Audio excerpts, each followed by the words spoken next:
అదే పతనానికి దారి చేసిన కార్యము. అందుకే ఎప్పటికప్పుడు కూడా ఎంత గొప్ప భక్తులైనా కూడా ఎంతో మంది భక్తులు ప్రియులారా పేరుగాంచినటువంటి వారు సైతము కూడా అనేక రకాల బలహీనతలో పట్టబడిన వారుగా ఉన్నారు. పడిపోయిన వారుగా ఉన్నారు. ప్రియమైన బిడ్డలారా, కొంతమంది అడ్రస్ లేకుండా వెళ్ళిపోయిన వారు ఉన్నారు. ప్రియమైన బిడ్డలారా, అందుకనే అపోస్తలుడైన పౌలు ఏం చేస్తున్నాడు? శరీరాన్ని ఏం చేస్తున్నాడంటే నలగొట్టుకొని లోపరుచుకుంటున్నాడంట.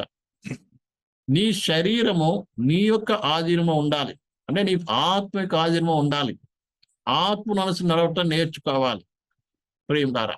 లేకపోతే దాన్ని లోపరుచుకోకపోతే నిశ్చయముగా ఏమవుతుంది? శరీరం నేనేం చేస్తుంది ప్రియులారా? నిన్ను లోపరుచుకుంటుంది. శరీర కోరికలు నెరవేర్చుకోవడానికి నువ్వేం పరిగెత్తడం ప్రారంభిస్తావు. చివరికి పతనానికి దారి చేస్తుంది.